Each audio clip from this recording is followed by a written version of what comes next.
Boom. Welcome to the 9 to 5 boys. It is your hosts, Gil and Erik, back at it again for another episode. The weather's been crazy this week, man. Up in the Bay here. I don't know what you guys have been getting, but like we've gotten like storm warnings and shit. It's been like making news and stuff. It's been like pretty bad, dude. Pretty hectic. Dude, we've been on and off, honestly.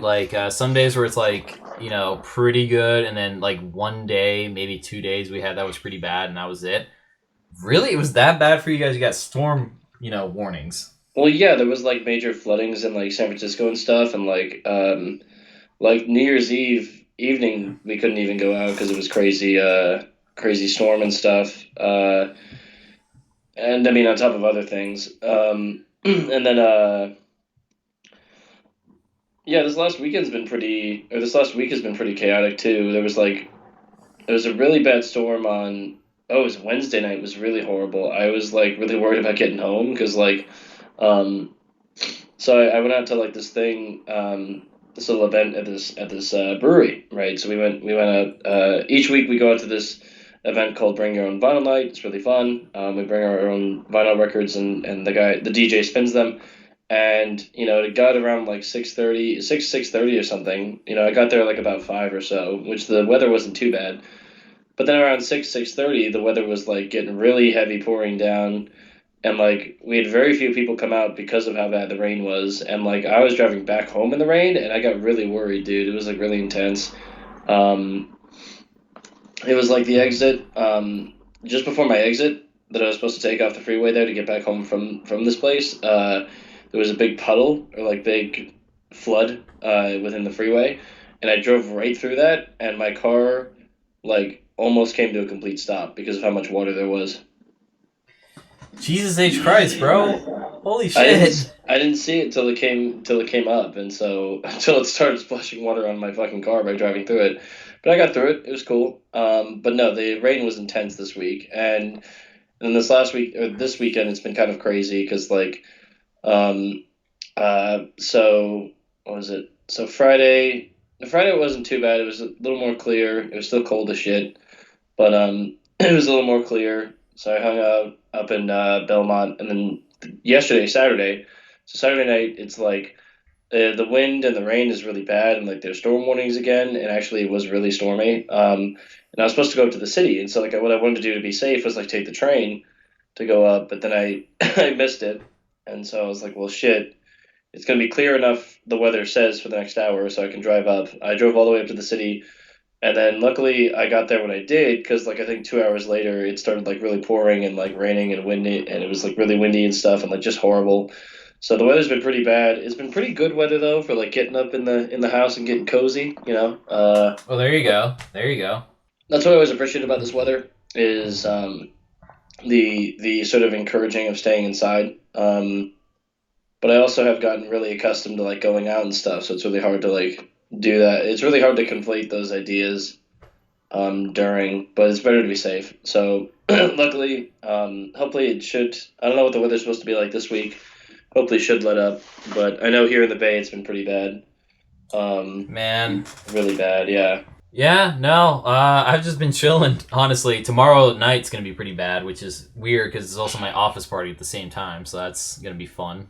The rain isn't going to lighten up until next weekend, dog. It's going to keep raining all this week. Ah, damn. I mean, we need it for sure, but we need two things. Okay, we need more rain, obviously, and then snow in the mountains. That way, like it's a steady trickle effect.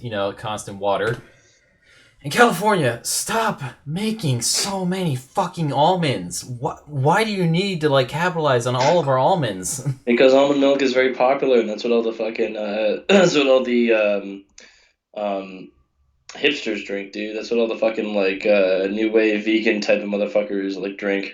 Okay, we have a whole country. Like people forget how big the fucking United States of America is. Like we could I don't know what the conditions are you need to make almonds, but I assume you could grow them elsewhere, equally distribute the amount of almonds you grow throughout the country instead of just having it all in one fucking state. Well, Like, actually, I mean, our state has like the best, uh, at least as far as I know. I'm not an expert on this stuff, but like it has the best conditions for agriculture, and so that's why a lot of our stuff is grown out here. and shipped out elsewhere. I mean, there's other places in like the Midwest and stuff they can grow shit, but our stuff just grows year round because of how sunny it is over here in California. So I mean, I call bullshit on that because if we can like grow weed in like a dark room with plenty of like or a closed room, not dark room, enclosed space and area with UV lighting, you're telling me we can't do the same fucking thing with almonds? Like what the fuck? we probably could, yeah, honestly. So Yeah. yeah, maybe you're right. Also, do you know how much almonds you know the state of California like produces? How many? They produce 95% of all almonds distributed through the entire United States. 95%. Yeah. California That's does a 90%. pretty. It's a pretty big number, dude. We're doing pretty much 100% of the almonds, dude. The other 5%, like you get your credit, but like you're not doing as hard as we are, bro. Like, fucking keep up. Exactly. It's fucked up, and they take so much water to fucking do almonds too. So if you're doing 95% of all almonds in the entire United States, all in one state, all that water is going somewhere, and it's fucked up. It's fucked up. Yeah, it's heavy, man. Yeah. It's harsh. Yeah, I think our planet is just doomed. I think, like, I was talking to my girl about this the other week. Is like, I don't know if we've talked about this, but like, there's a big shift in perspective on work life, right? Like on working yourself to death for a company, giving your all for just some fucking employer. Because like Gen Zers are like, well, what's the point? Like, we're not going to have a planet to be on in the next 50 years, and like also like we're not going to be able to ever afford a home. So that's really shifted the perspective. So like, I think climate change. Um, Where's I going with this? Climate change is just gonna ruin everything. We're just gonna. I don't think we're gonna fix it because we're not doing anything concrete to try and like, or quick enough to try and like reverse the effects or slow them down. Well, it's two things that are going to happen. It's either going to be the Mad Max timeline we end up in, where like Hmm. we destroy the Earth environmentally. Everyone is just fucking batshit insane. We're already there, anyways. Uh, and then we're all just like driving gas guzzling machines out in the desert, like looking for lizards and like droplets of water to sustain ourselves. Maybe that's how it's gonna be, dude. I think that's how it's gonna turn out. There's definitely gonna be like in the next maybe like 10 or 20 years. There's gonna be like maybe wars over resources and stuff. It's gonna be intense. Yeah, no, I'm not looking forward to it. So. that's why I'm hoping for the cyberpunk universe. At least then, I still have like cool cybernetics and like I'm superhuman. Granted, my body will probably be owned by McDonald's or some shit, but like that's a small price to pay for no back pain, no knee pain. It'll be owned by Amazon, is what's gonna happen, dude. Exactly. And fucking cyber psychosis, man, that shit ain't nothing compared to what we got nowadays. Fuck me. Yeah. Yeah, life is just doomed. What a great way to start off this episode. So bleak. Yeah. But I don't know. There's some good stuff going on in the world. I know there was like a cannabis shop that was opened up the first one opened up in New York because they finally legalized it, I think. oh, that's good. That's really good. Yeah, it's we applaud that. What else has been going on this? I also know that it was a good thing. We didn't get to talk about this last episode, but Andrew Tate got arrested Yeah. on alleged. Uh, what was it? Was it human trafficking or sex trafficking or both? Human trafficking, and I think both actually, human and sex trafficking, because he's a fucking womanizer, so there is that. Yeah, no, for sure. Yeah. Also, the funniest fucking thing to come out of all that is that like literally some guy tweeted like a little while back where it's like, yeah, if any like a rich guy is telling you how much like stuff he owns, like divide that by 3 because there's a good chance he's lying and multiplying it by 3. And lo and behold, the fucking Andrew Tate thing, he fucking tweeted at Greta Thunberg, I have 33 cars and all this stuff and whatnot. Turns out the Romanian government not only arrested him, but confiscated his cars as evidence, and it turns out he only has 11 cars. Yeah, That motherfucker literally multiplied his fucking worth by 3. This fucking guy.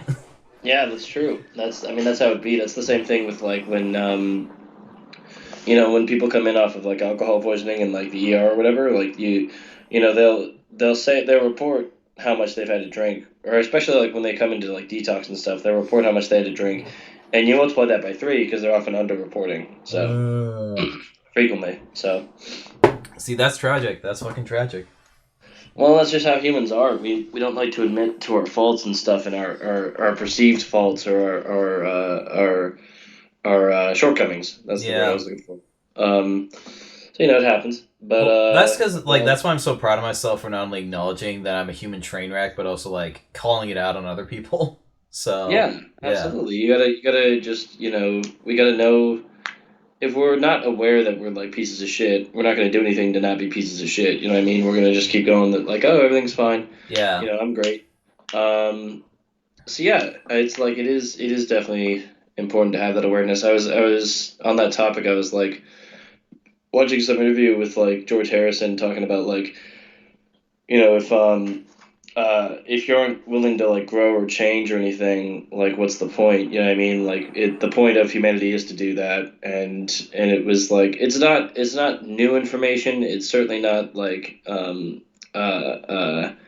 it certainly didn't educate me in any regard, but it did stick with me. I was like, oh, okay, yeah, that makes. I mean, what he's saying is straight facts. You know what I mean? So like, it was cool. But Yeah. yes, I mean, but I think a lot of us have, and I think especially with the internet, we've lost the ability to reflect on that, on ourselves and on our behaviors, because we have this anonymity that we can do and withhold, or this perceived anonymity, and do all these hurtful things. I mean, like people just say shit online. They just sling insults at people for whatever reason. And it's like, and also with the internet and social media, especially, it's like we all have been able to be given.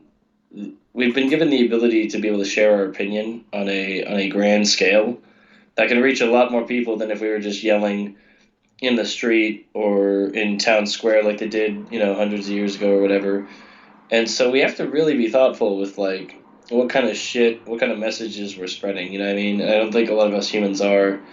Um, Empathy is definitely a learned behavior. I will absolutely hold that till the day I die because kids are little shits. You know what I mean? Oh Like yeah, no. I'm under the belief that they're inherently evil until they learn, basic morality. So they're selfish and egocentric until they get their head out of their own ass and learn like, oh wait, yeah, there's other people and I should treat them like this because I don't want to be treated like that. It's basic empathy, and then it But becomes I a mean, weird middle ground when they're like teenagers, but that's only because they have like main character syndrome, so, that becomes a problem.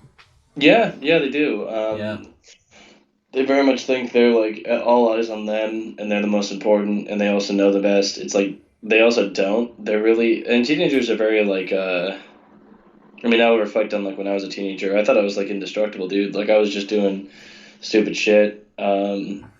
But that's just what you do as a teenager. You just figure things out. Sometimes you get smarter quicker, but anyway. And that goes kind of hand in hand with like how people change and whatnot, because I genuinely do think people can change. You just have to have that willingness to actually change. Oh no, absolutely. And I think Yeah. in clinical psychology and counseling, we talk about like being willful and being willing. So being willful is being stuck in your ways and that sort of thing. Being willing is being open minded and willing to like accept new information and new ideas and be able to change upon that. And like, I think every person does have a great capacity for that. Motivation is often just the base issue there. Motivating people to be like to want to change. You know what I mean? Like to want to be better is very hard, Yeah. especially if like a lot of people around them have maybe discouraged them and stuff like that. And if the world around them is not getting any better, it's very hard to be like, well, why should I be any better, But so yeah, But then that's like the ultimate like middle finger to the rest of the world. It's like, yeah, the world is shit, but then like if you're better than everybody else and the world around you, that's like the ultimate middle finger. It's like, you get to both have like a great ego, but then also be a great person at the same time.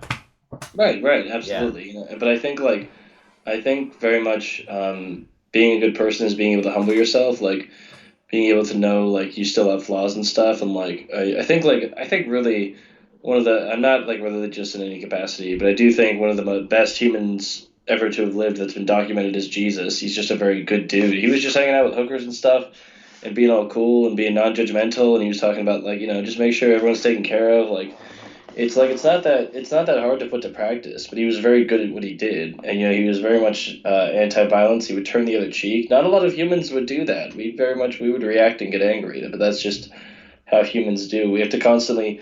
That's the funny thing about us. We have to constantly combat our lizard brain to be able to like achieve higher thinking. You know what I mean? Yeah. And it's often very challenging because I mean like. Well, You that's know, why I'm like saying that, like, fueling your own ego by becoming a better person is like a good way of doing it, because you have to have the idea that like you are at your core human, so you're going to be inherently selfish. If you mhm. utilize your selfishness for a good thing and still keep doing the good thing, it can like balance that all out. Right, absolutely, yeah. Yeah, You know, and so I think it's um yeah, because I mean it is also there is a drive for like people to do well or to do good unto others because it makes us feel good because our brains have been conditioned to do that, and so there's certain chemicals and neurotransmitters that will activate when we do a good act. You know, and so I think like that can inherently be interpreted as selfishness, but but like you said, it balances out by like us just doing good. You know what I mean? So exactly. I think that's a fair point. Because it's a thing that they address in the show BoJack Horseman. It's like BoJack tries to do like a one spontaneous good thing to make up for all the multiple bad things that he does, Mhm. until he comes to the realization that you have to be consistently good to be a good person, and that's very fucking hard. Well, yeah, you can't be sporadic about the whole thing, about the whole endeavor. Like, I mean, Yeah, it is very like because I mean like yeah, I really think that we uh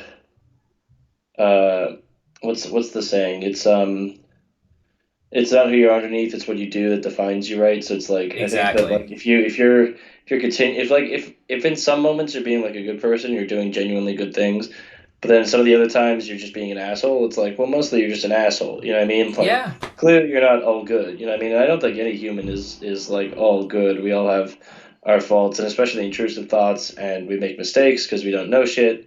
Um, because I think another thing that's like really challenging with humans is we're very limited by our single perspective, right? Because like we get in our own head about things and we get, you know, an idea of how things are. And those conceptualizations are usually rooted within an emotional cause. So like it could be like, you know, if we're upset about a boss, it's because we're just angry, and that's feeding into our perception of like, well, this boss is just a shitty person, or wait, no, maybe they're just this is what their job entails, and they're just having to do it, you know. And yeah. so that's the challenging thing is for us to get out of our own ego and stuff, and get out of our own headspace and try to gain some other perspective and hear from other people. It's because we Um, have this inherent biological need to like survive, and under any circumstance too, especially with the world we live in today. It's like very cutthroat. You have to like very throw away any morals if you want to climb to the absolute top and not have to worry about anything like meeting basic needs and whatnot in your life.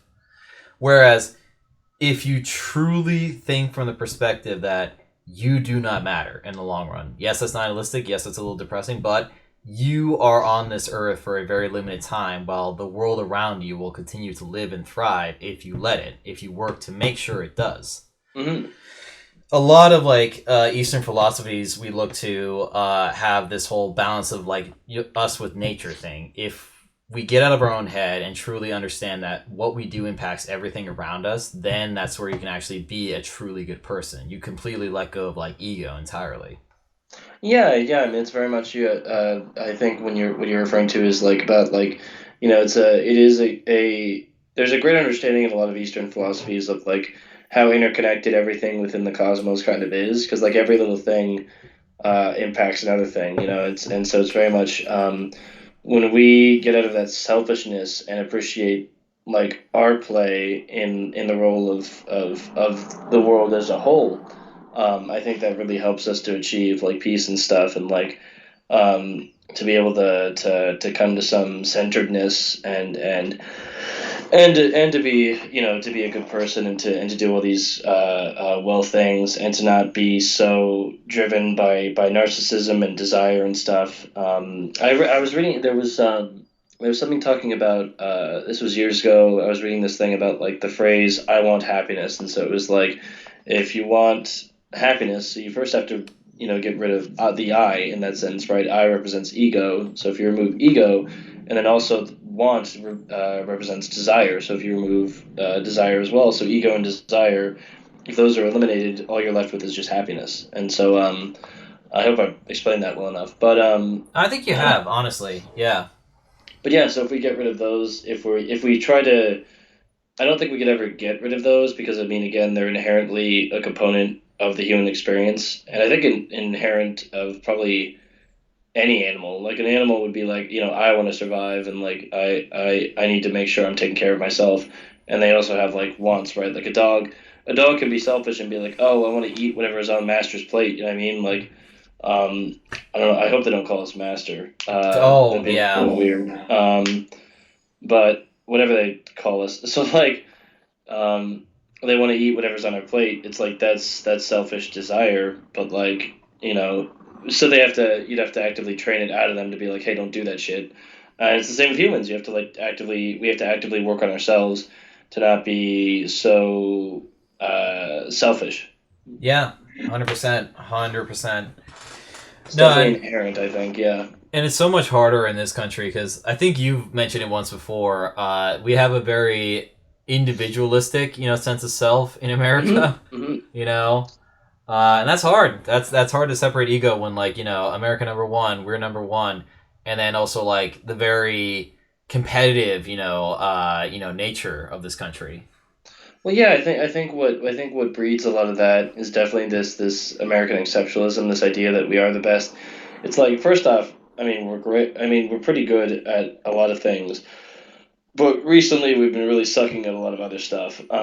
Oh And yeah, so it's important to recognize that. But if you have this idea of of we're number one, and there's no issue, it's like the issues that are persistent aren't going to be addressed, obviously. And so I think the other thing that really breeds selfishness and ego and desire is like capitalism. And so like I think that, like, well, especially unregulated. So like, I mean, people, if you're in a society where like your status and your value is defined by like how much money you're earning or how much money you have, and to get that money you have to compete with other people in the same market, and work to like be better at trading or whatever it may be, right?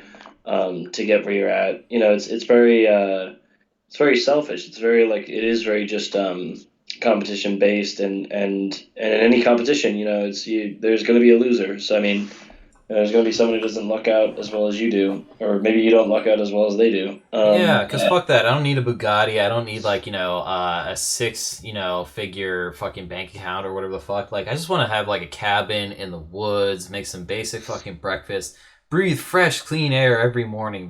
Live a very simple life. It's really not that hard. It makes people like better overall. I think, man, I think especially like and in compact cities and stuff, and like especially what I see like here in Silicon Valley, right, is like the tech world really encourages this sort of like very overworking, cutthroat behavior, and this like very selfish behavior and stuff, and like and it's just yeah, I don't know. It's very again. I will echo till the day I die that money is the root of all evil. But Yeah. that's just the hippie in me, and um, I just don't think we should have like. Don't get me wrong. I like my job. I just started working again this week after a 3 week hiatus. Um, Thank you. It's cool. I get to like. I already got clients and stuff. I get to work with people and shit again. It's nice, but I don't think. I think the part of the job that you shouldn't have, I think a part of the human experience that you should not be forced to have is like the worry of like making ends meet and worrying about like having enough money to put food on the table and stuff. Because I mean, again, I'm gonna echo, money is power. Money is freedom, right? Like we talk about like having the freedom of speech, freedom to press, freedom, whatever the fuck, whatever the other several freedoms we get in the First Amendment are. But like, it's only gonna take you so far. Like, you know what I mean? Like you're when we start monetizing natural resources and shit like that, like food and water and stuff, it's like that's when you create disparities and poverty and stuff. So I mean, just I feel I get on this point a lot, but we circle around to this, and I have to echo again, like it's just not because I mean, like for instance, I see like the homelessness problem, right? Like I was in the city this weekend, San Francisco, and it's a huge homelessness issue, and I mean like I think there's a lot of other ins and outs to it, right? There's issues of mental health and substance abuse and uh, and other components. But just house people, just fucking house them, give them the supports and services they need, right? Allocate resources. they're human beings. Just try to improve their quality of life, man. And I think the great evil we've done and what's encouraged this to persist and get worse is that we've assigned the value of a member of society to how much they can produce and what they can put into like if you know like we insult people who don't have jobs and stuff and like we denigrate individuals who aren't able to make their way on their own. Like we shouldn't be doing that. You know what I mean? Like we who wants to actively suffer through that? But that's just my 2 cents. I mean, I say that, or as you say that, and I think, oh, he's got a point. Until I realized that, like, I spent like 2 years almost in quarantine, not doing fucking anything except drinking and watching TV and playing video games. So, Oh no, uh, I mean absolutely. I think there's definitely an argument to be made that like if you're not working, it encourages laziness and stuff. Like when I was like in between jobs, I was just watching TV and hanging out and drinking and doing nothing. Um, so a job does provide structure for sure. Um, but I think also like it inhibits people from like self actualizing, right? Because like if you're not using some creative outlet or something, if you're not preoccupying your time it's something that's like valuable, like if you're not doing some sort of art or pursuing some sort of other hobby or something, you're definitely not uh, you're definitely not achieving much. And I'm not advocating for straight laziness. Like I think we should have like certainly more days off. We should work less. I think the 40-hour work week is just ridiculous. I think we need to do 4 days of work, and then 3-day weekend, right? Like that's what we need to get onto. And I think it'd be very hard to convince a lot of Americans of that because they'd just be like, "Oh, well, you're just not working as hard. You're being lazy and blah blah blah." Whatever Gen Xers fucking say, um, fucking annoying asses. But yeah. yeah. Well, as much as I'd agree on that, like, I think based on like everything that happened with COVID, it's certainly like broken down a little bit of the door on like getting the kind of shit that we want. Like Uh, better vacation days, better work days, and like healthcare and shit like that. I mean, literally, the past 2 years over like COVID has proved like our system is fucked, like mhm. to hell and back, and we're just like, this is what we've been fucking living with. Jesus Christ, we got to do something about it.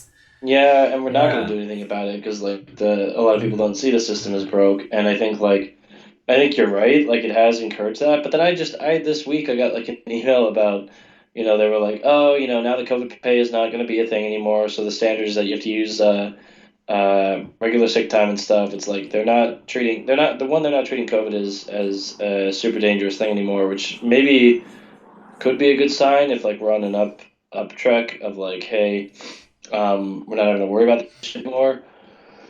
Or it could be a sign that we're going back to old corporate bullshit ways of mistreating workers and stuff and not giving them effective means of being able to take care of themselves and stuff when they're ill. Because like if you're sick, just don't go to work. You know what I mean? Like yeah. don't make it worse. Don't spread it to anybody else. Like that's the whole point of like staying at home. And I think it's just toxic to like like for instance like managers and stuff. Right? It's very hard for them to take sick time off, but like you should let them take that off because like you're gonna spread it to somebody. They're gonna spread it to somebody if you don't let them do that.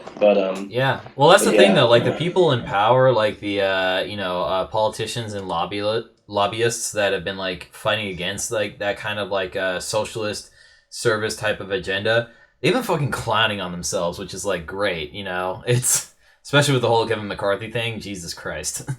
I have not. I swear I have not kept up with that at all. Could you give me a quick so like the I guess the Speaker of the House or something is the whole deal. They're trying to find a replacement. Yeah, they so Nancy Pelosi left as Speaker of the House. They needed to find a She stepped down. replacement. Oh, thank God. That woman needed to fucking retire a long time ago. But anyway, It's not anything politics related to Nancy. Okay, it's just because she's old, and I don't trust look, anyone look, 80. she's yeah. I don't trust anyone like in their 80s like making decisions for a 27-year-old like me. But that's just me, you know? And like I don't think they should be making decisions about the future because it's not their future. They need to get the fuck out of there by 60, bro. That's not okay. Exactly. And 70 at the latest, you know what I mean? Because like average life expectancy these days is like 77, I think I was reading. But anyway, yeah, so if we she can stepped down. if we can argue to have like caps on like, people driving at a certain age. I don't know. I think running a country would also be very important too, having an I age think so, cap on dude. that. Yeah. Yeah, I think so. But I digress. So, Nancy steps down as Speaker of the House. They need a new replacement. The Republicans are gunning to get like a Republican, representative as Speaker of the House. And Mm. fucking Kevin McCarthy wants to be the guy. And I guess they didn't like him enough to want to vote him in. So they had to vote, I think, every day for like 6 days until they finally came to the agreement. Fuck it. Like, yeah, put him in. Fuck it. Jesus, man, it took him a week. Yeah. And not on good terms either. Clearly, no one likes him, no one wants him, but he fucking got the part. So that's wow. So he did end up getting it. Okay, well Yeah, it's not a good sign when like they just get the bottom of the barrel. So we'll see how this goes. This might be fun to watch. I always love. Again, this is the thing about like with what I was saying earlier about how emotion drives like decision making, because like politics, a lot of people's views within that are like based within their emotion, their feeling about something, right? Like, especially like intenser issues, right? Like the more intense the issue, the more stronger the feelings will be. The I shouldn't say the more strong, the stronger the feelings will be. And so like with humans, when we act on emotion, we're just fucking stupid. We're just making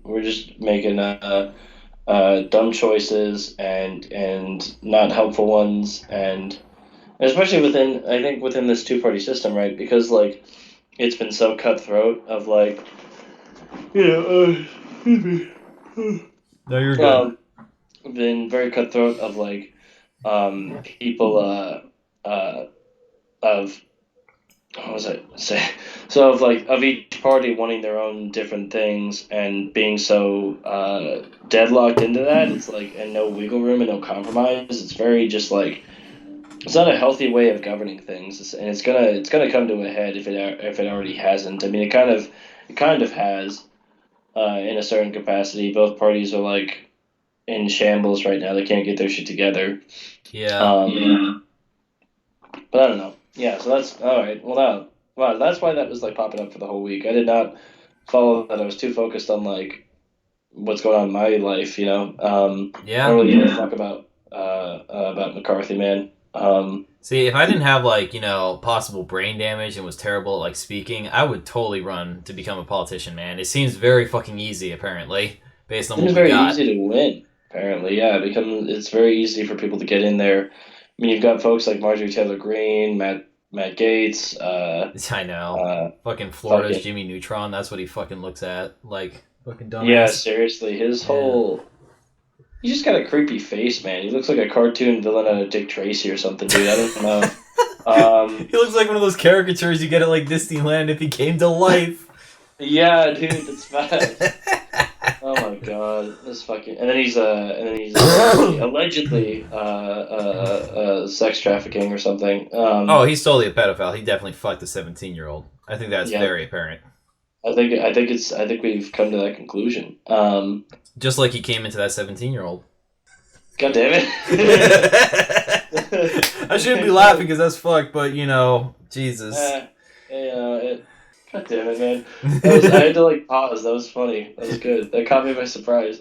Oh, I did see that new Netflix movie, Pale Blue Eye. I think it's Oh, the one not with plural. with Christian Bale. That's the one. Yeah, that's the one. How is it? It's not bad. It's a slow burn period piece with like a murder mystery thriller aspect to it, but the twist very good actually. Pretty fucking good. Very cool. It's about like it's a fictional piece about Edgar Allan Poe, right? Is that right? Exactly, Or yeah.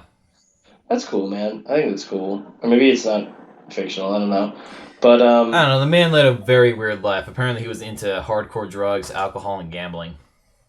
well, yeah, I think he died of like alcohol related stuff, right, or Yeah, something or other. I would not be surprised. His death was hella weird. I heard about like it was like he had like screamed something as his last words or whatever. That man was tortured. But I'll tell you what, though, the most fabulous way to go out, fucking Oscar Wilde. Jesus Christ, that fucking guy. what else Oscar Wilde do? He was on his deathbed, and the last words he ever admitted was either I go or these curtains do, and he points to his fucking curtains adjacent to his bed. And And I'm like, I well, guess I guess he did. yeah, apparently the curtains stayed. Yeah, Shit. the curtains get to stay. Yeah. Speaking of movies, I saw The Menu this morning, What did and you I'm happy to think? dissect that. I think the movie was overall pretty good. The storytelling. I gotta watch it one more time because the storytelling is like very rapid, and like there's that one scene where they're like kind of like cutting to all the tables and all their individual conversations, but it's cutting right in the middle of these conversations, so it's only giving snippets of like what's going on and stuff. So it was like really chaotic, and I think like I think everyone in it did a very good job. The story itself was pretty cool. I was very confused at the end. Um, okay, so I guess we're getting into spoilers here. So Well, for anyone who hasn't seen the movie, yeah. So yeah, spoilers. Fuck it. Why not? Yeah. for anyone who hasn't seen the movie, just skip over this part. We'll put a timestamp here. Um, so at the end of the movie, like it's so there's the whole sequence of events is like the dinner has to tie to them somehow, and like it's really like chaotic, and then some people fucking die and stuff, and so like he's gonna kill all the guests at the end, but then like Anya Taylor Joy, I guess what it was like her standing up to him and like up to the chef and like being like, oh, I don't like your fucking food. Why don't you make a cheeseburger? Calling back to his time as a fry cook. And then she takes it to go. He gives it to go, and then she just dips. He lets her go, but then kills all the other guests. You know what I mean? That's like insane. Also, the way he did that was also like insane, but dope. I thought that was hilarious. How he gave him chocolate fucking hats. That's rad. It And is pretty fucking rad. then he set himself on fire. I was like, wow, okay, everyone's dying. Cool. Um, it was very much like Saw, but with cooking. Yeah, I would Is argue how I that would describe the film. I would say it's Saw with a chef. that's 100% correct. That's exactly what it is. But I would argue that the movie is each of the dishes is pretty much like kind of giving pieces of where the movie is going. Like the whole initial part of the dinner is the extravagance, the whole like criticism on the food culture scene, where it's like you don't go to fucking eat at a restaurant like that. You go to experience a restaurant like that. That's what all these fucking Michelin star restaurants are. You don't go there for the food. You go there for the experience, the atmosphere, the vibes. That's true. You don't, and I think that was one of the things that like Anya Taylor Joy was saying at the end was like about like we're not we're not enjoying eating. We're just enjoying a fucking show or whatever, and not even enjoying that. And so it's like I think it is kind of a critique on that for sure. Maybe that's what the film is doing as a whole. Yeah, and then halfway through the meal, the other dishes that come out is like critiques on like the actual like people going there themselves. Like it tells a little bit of his origin story and then reveals some of their like dirty secrets, Hmm. essentially, and pointing out that they're kind of bad people. Right. Yeah. And then later, it's like uh, he's essentially giving them a chance. Like, if you can figure out what the fuck is actually wrong here with everything, then there's a chance you might outlive this. True. Yeah. And that's what Anya Taylor Joy comes to realize. It's like, yeah, fuck you, fuck your bullshit food. Yeah, for real. I'm not enjoying any of this shit. You're a fucking hack. It's like, fine, what would you like? A fucking cheeseburger. Not only calling back to his days as a fry cook, but that is probably a moment he was genuinely happy, actually cooking and serving food to people.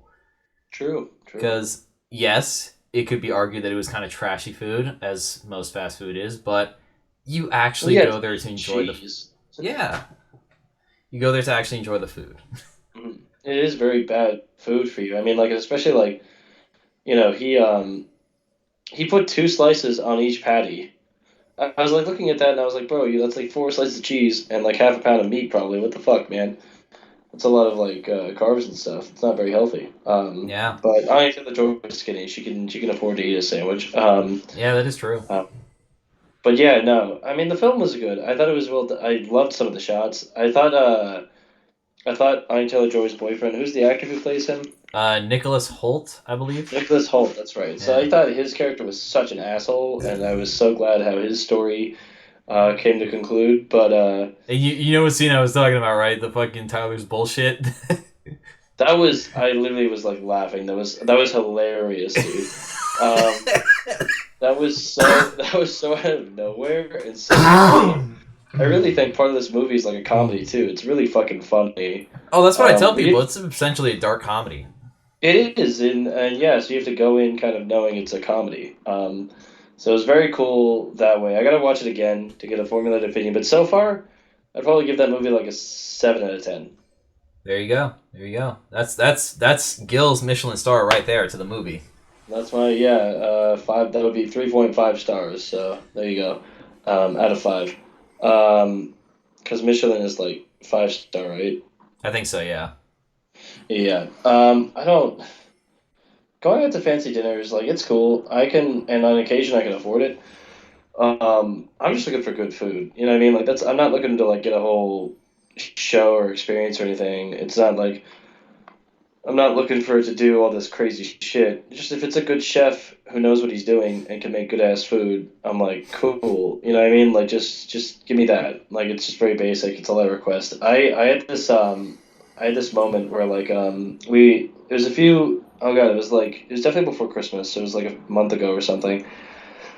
I went out with my boys and we went to barbecue. And so we were just joking at the table about like, oh man, like this sandwich, like this food fucks. And so we were just like joking about that the whole time. And then like I literally like when the waitress comes back, I turned to her and I was like, she's like, how's everything? I'm like, good man, this sandwich fucks. And she like giggled and stuff, and I was like, I appreciated that. This That was very sandwich funny. fucks. And then there was some other guy who comes by and he's like, "Oh, how's everything?" I'm like, "Good, man. The sandwich fucks. Could you let the chef know that?" He's like, "It's good." And I'm like, "Yeah, yeah. The sandwich fucks. Yeah, it's good." I wanted him to say those exact words, and just I could only we were talking at the table about like I wonder what the reaction might have been. He might have like gone back and been like, "Sir, one of the customers wanted to let you know. This guy from table 6 wanted to let you know that your sandwich fucked." Like I hope No, that you was the just look the reaction. fucking waiter dead in the eye. Just go like, no, no. You tell him, dead ass, that this sandwich fucks. Yeah, yeah, Like exactly. if No, this no, sandwich was a no. woman, I'd be balls deep in it, or a black Yeah, man, one of those two. You know? yeah, facts. Yeah, facts. Yeah. Um, God, what else has been going on recently? Yeah, it's the holidays are over. Got Yeah. over that ump. My New Year's was in. I don't even know if I probably did talk about this last episode. I don't know if I told you this story. I'm trying to remember. So, like, did I tell you about how my New Year's went? I think you did. Didn't your girlfriend get like a belt, like buckle through her foot somehow? Yeah, yeah, she did. So, like, yeah, Jesus. she punctured her foot. Uh, which that luckily got recovered. She's doing fine now. She's not like in any pain or anything, and the wound is closed and stuff. So yippee. Yeah. I've had a sore throat thing for a few days. I gotta like I've been trying to figure it out. See, that's weird because I've had something too, and then my boss has had something, and then literally our sister comes back from being out for a little while, and she's like, got something too, which has the Mhm. same symptoms: headache, fucking sore throat, fucking mucus, and the sinuses and everything. Yeah, I don't know. I think it's like just something going around. Probably just the regular flu. I certainly hope so. Not COVID-2, electric boogaloo. COVID 2, electric big lady. Oh my god. I'm so over just like it's been weird because I'm still trying to navigate stuff. Like I wear a mask to work and stuff, even though like there's no one in my office right now because everyone else works from home. I'm so new. I just want to kind of want to be in the office right now, Yeah. especially because I've spent the last 3 weeks being in my home. I need to be out somewhere else and about. You know, I need to be like in a different setting than just these same walls here. I mean, don't get me wrong. I love my place. It's very cool. It's very small, but it's like it's very cozy. Yeah. Um, I spent last night so like I was with my girl and she was like house sitting for a friend up in the city, so that's why we were crashing there last night. Yeah. And that is a nice ass apartment, dude. It was like it's very spacious. It was well decorated. My goodness, it was nice. And then the person apparently owns a dope ass guitar, so that was cool. Like I didn't even want to touch it because I was like, this isn't my property. And but it was nice. It was and then it was like a little sparkly and stuff. So that was pretty. But Oh, there you go. yeah. It'd be kind of a shame if Machine Gun Kelly played on that fucking thing. Yeah, well, I mean, Yeah. I don't know. I think he should have like. There were parts of his first album I liked. The Tickets to My Downfall. Yeah. I don't know. Like I think he should have like stuck to. He's got very much more of a rapper voice, not so much a pop punk voice. You know. Well, I think he pulled the fucking like Good Charlotte thing, where like started off strong in his music career, but then managed to shit the bed like later in life and like have the most bland, basic fucking sounding music ever, just to have a career, which sucks. Yeah, I like because I would like to like his music. I mean, I'd like to like all music. You know, Yeah. I don't want to ever like discriminate. I will say so. Like speaking of music, I've been doing this New Year's resolution of like I'm trying to listen to 1,000 new albums that I've never listened to in a year. Okay. Um, Okay. I took that from a friend of mine, and I've listened to a few albums. There have been some that are great. The one that just fucking could not get behind was there was this album called The Contino Sessions by Death in Vegas, and it was a mix of like grunge and dream pop that like wasn't a good mix, and so it was like just there were like a Mm. couple track there were like two or three tracks I actually liked off that album, but the rest of it I just could not stand listening to it. It was definitely not my vibe. Not very good. It gave like a very right because like music triggers a certain emotion in you, and like it made me very uncomfortable listening to the whole album. I just wasn't really feeling it. Wasn't really fucking with it. I'm sure there are others who do, and that's cool to each their own, right? I don't denigrate anybody for liking the music they like. Um, but you know, that was just certainly not for me. That was certainly not very good. Um, but I've listened to some other stuff that's been like crazy. So like I listened to uh, let's see, a really good album is "In the Aeroplane Over the Sea" by Neutral Milk Hotel. Whoa, that's a name. Fucking hell. Yeah, yeah, but it's a very the album cover is sweet too. It's very cool. Um, What's the name of it again? in the aeroplane over the sea. The aeroplane over the sea. There we go. By Neutral Milk Hotel, right? Yeah, Neutral Milk Hotel, and then yeah, that one was great. It was very like easy, very digestible, kind of really just fun. It was very like indie kind of like maybe indie folk pop, I'd call it. Maybe I don't Interesting. know. I Okay. don't know if that'd be the right word for it. I definitely know indie is like one of the descriptors, but or it could be a potential. I mean, all genres of music are very like it's all very subjective, right? I mean, there's certain characteristics like blues has a certain sound to it, right? And especially like Delta blues, you know, you'd recognize that immediately. Oh, Rock and especially the roll is a lyrics very too. Like, it's always an AAB lyric kind of pattern. yeah. It's very repetitive, yeah. Yeah. And then rock and roll is very versatile, so there's a lot of different forms of rock and stuff. But you can easily recognize like what's a rock song and what's not. But that was a great album. And then another good album that's like pretty recent that just came out like just last year was I was recommended on my Spotify. It was called Lucifer on the Sofa by Spoon. And Ooh. that album I really fucked with heavy. I definitely like want to listen to that again. Super sick, super dope album. Very crazy. Not crazy, but like very cool, very chill to listen to. The title track is good. It's really good. Yeah, it's been fun. It's been challenging because I'm really trying to like keep up on it, and so like I have to listen to like 3 albums a day, Oh, Jesus Christ. and some albums vary in length. So like some of them have been really easy because they're only like half an hour. But I listened to like a Rage Against the Machine album, and that was like 2 hours long. So I was like, oh shit. Whoa, wait. A whole Rage Against the Machine album was 2 hours long. Well, yeah, it was like their deluxe version of their self-titled album, Okay, well, which that's where you, like, was kind of messed up, but go on. yeah. That is a little bit. I played myself. But I mean, it was great. It's a phenomenal album, and I mean, there's literally. I think it was like perfect. I don't think there's a single track I don't like. I think what I really appreciate about that band and what I really respect, and like what you can also hear in that out in the deluxe version, is there's like a live performance of one of their songs, and there's like a prelude they're doing, advocating for some civil rights issue or whatever, and that's like going on at that time whenever they were playing in like the '90s. which is very cool. I really respect that they do that sort of shit, and that they're all about, and that's what their lyrics are all about. Like I think like what's that one song? I'm trying to remember off the album. It was there's like the same people that wear forces are the same people that burn crosses or whatever the fuck, right? So it's like about like how authority figures are also like the ones who are like doing like fucked up shit. I Which is mean, yeah, they're not wrong. I mean, not wrong. I absolutely concur. yeah, Um, they're very much in the right on it. They hit the nail on the fucking head. Um, yeah.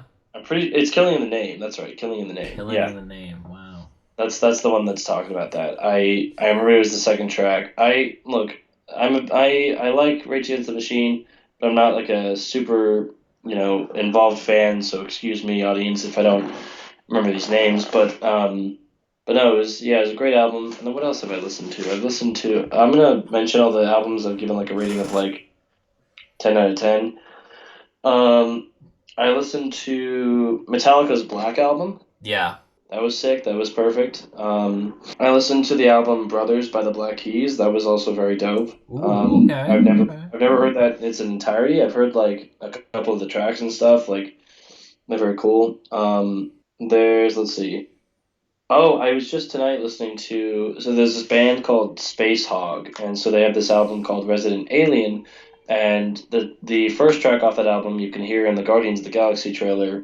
In the meantime, but the whole album very cool. I was very impressed with it. The last track is a little weird because it's 18 minutes long, but there's a great 10-minute period of where nothing happens. Like literally no sound. I'm not even joking. It's just the first part of the song. They stop and it's just a bunch of weird noises for the last like 6-ish minutes.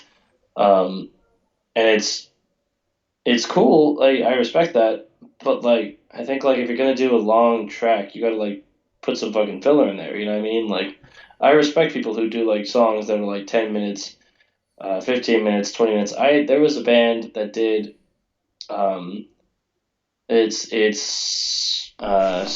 it called? What's the band called?